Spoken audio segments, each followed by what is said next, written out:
Hi everyone, thanks for joining me again. Just going to bring a quick kit review for you today on the new Bandai Star Destroyer model kit and X-Wing Starfighter. We're just going to compare these to some existing kits so you can have a look at them and get a gauge for their size and everything like that.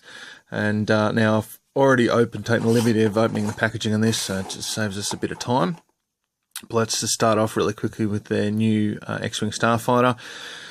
Now, I haven't checked the scale on this. Some people say it's 144, but yeah, look, I'd say it doesn't really matter. It's a small kit. However, it is a very accurate and quite a good little kit. I'm very, very pleased with it. And I'll continue on a bit more and we'll show you. So let's have a quick look at the kit. So it all comes in a sealed bag, which is good. I love how Bandai do that. That's great. And let's just have a quick look at the parts here. Now, I'm just going to try and zoom in on some of these just so you can see the detail. Alright, so it's a bit funny with my camera, but you can see the detail there. It's not too bad at all. Alright, just remember these are a small kit. You're talking, as I was saying, 144 is the approximate scale. Now, as I say, I haven't measured it, but the detail on that, you know, my camera doesn't do it justice. It is really quite good, the level of detail they've got on these. And you know, so that's the top section. If you have a look there, got the bottom section and you've got lasers. And look at the size of my thumb compared to that laser at the back of the model there. So I think even for a tiny little kit, they do pack a lot of punch. You're not going to be disappointed making them. Look at the engine just here, and that's fantastic. It doesn't really pick it up on my camera, but they even have those little detail on top of the wings here, little raised detail areas there, little sort of like a mesh or grill effect. Very, very good. You know, for a small kit, it's great. I'm actually really looking forward to making these. So I've made some of the 1/72 scale ones, and we'll just compare this to 1/72 in a second. Give you an idea, but idea of the scale. But you know, very, very neat little kit. Very impressed with it. So, what else do you get with it? So you get a few sprues there, get a stand, right? Very basic stand, not too dissimilar from the other one. You know, it should have some posable positions on it. I haven't triple checked it to be honest, but it should have some posable positions and a little ball mount on there so you can change the angle of the ship. Very simple. The only thing I sort of don't like about it is the fact that you seem to only get stickers. So you don't get the decals, which is a bit of a pain. So there's an aftermarket opportunity there for somebody wants to do it. Please let me know. That'd be great. I'd love to buy some. I plan to make a lot of these little planes, little X-Wings. Let me just get a standard 1/72 scale Bandai wing out. And we'll just show you comparison. So let's just have a look here. So this here is one that I'm in the process of building in 1/72. Alright, so just done basic assembly on it, and I'll start to do painting on it in a little while. Those of you who might have seen my other videos, I was mentioning doing the Rogue Squadron units, so I've started my little hobby on that. But let's just have a look at the wing size. Alright, so you can see the size difference there. It's quite extreme. So why would I want to build one in this size as opposed to the 1/72 or the 1/48? Well, first thing, shelf space. You know, I can have quite a lot of these, but I've already started getting rid of some, selling them off, things like that, just to make room for new ones and new builds that I want to do. So that's one thing. You only a finite amount of space these days, and you'll fit a lot more of these little ones on a shelf than you will one of these. The other thing is, we're doing the Rogue Squadron. I'm looking at least 12 X-Wings I want to do. I don't want to do them all in 1/72. I'm happy to represent some of them in the smaller scale. You know, there's some basic ones, like pure white ones, for example. I'm like, oh, why bother doing a 1/72? I can do it in this scale, get away with it, and save myself a fair bit of money too. They're very cheap. So under $10 I paid for this Australian, not including postage. You know, that's nothing. And obviously you order them in numbers, you'll get a few. You'll get quite a few with the postage discount with most of the suppliers on there. So good little kit. Details are quite good on the exterior. Cockpit is really non-existent. That's, you know, that's it there, and that's the lip. So that's all right. You just want to represent a model, and you know what? I wouldn't want to detail a 144 scale cockpit anyway. So that's all right. So you've just seen the difference in size there with the standard X-wing. That's okay. And the next thing we're going to have a quick look at is their new Star Destroyer. Now, a Star Destroyer from Bandai has been something that everyone's been hanging out for.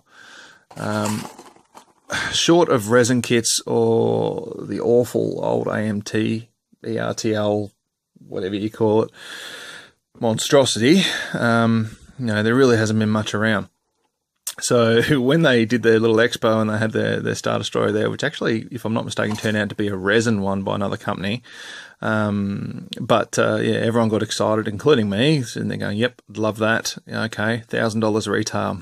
Well, yeah, I might have to sell a kidney, but I still want to get it.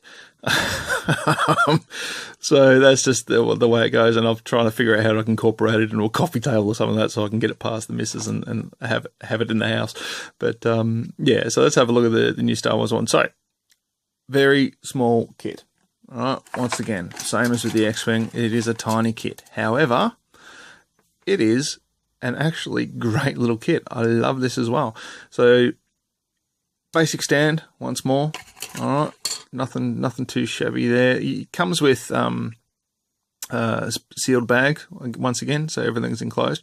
But just look at the detail on the surface there.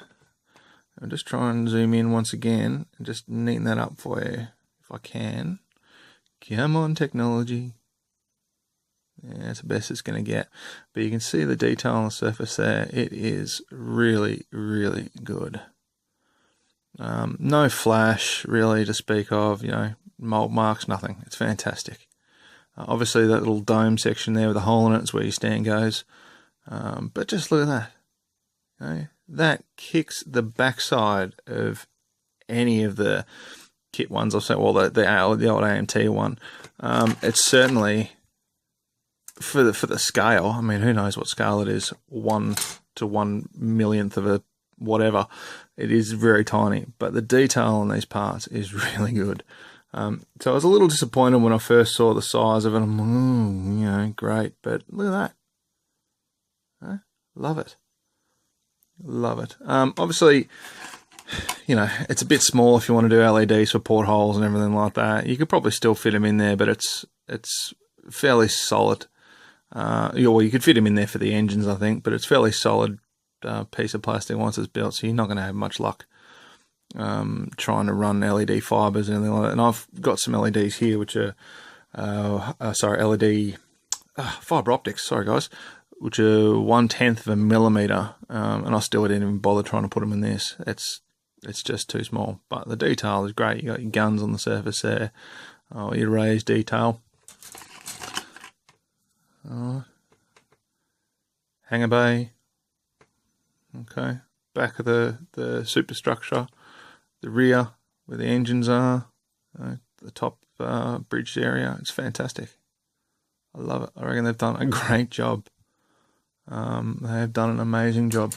There's obviously no decals or anything like that to speak of. One thing with the Star Destroyer and the X-Wing, both their instructions, sorry, I should have mentioned before, both the instructions are actually up on the lid.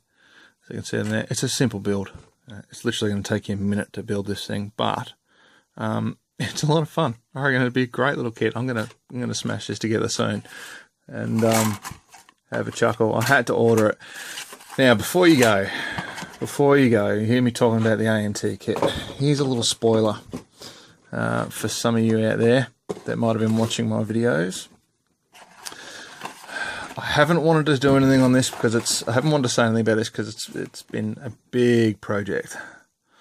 But this is how or why I'm familiar with the Star Destroyer at AMT.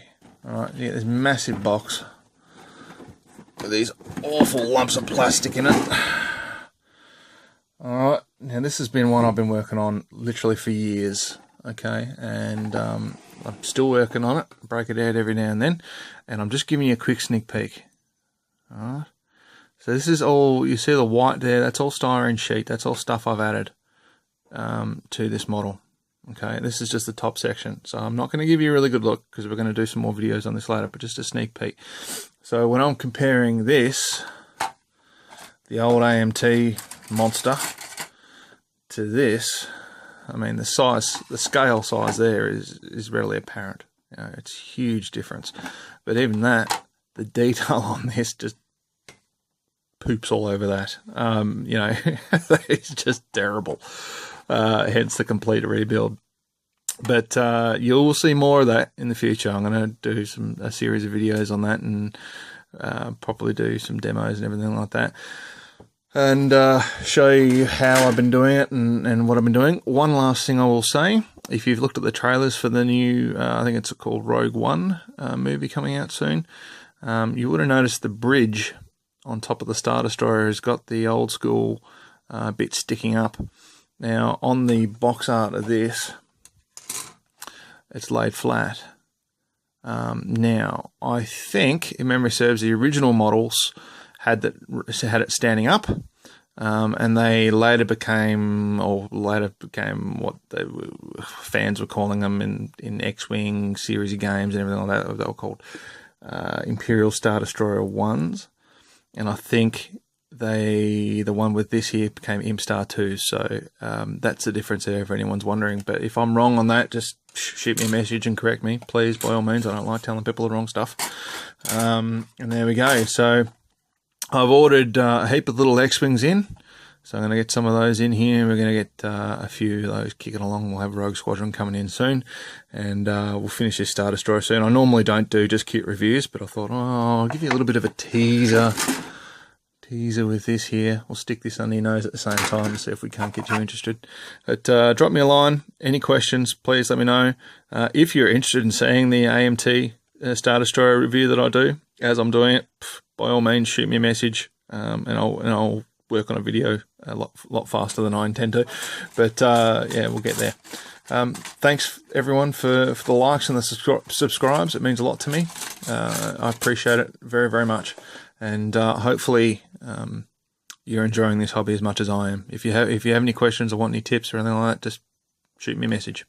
And thanks for watching. We'll see you soon.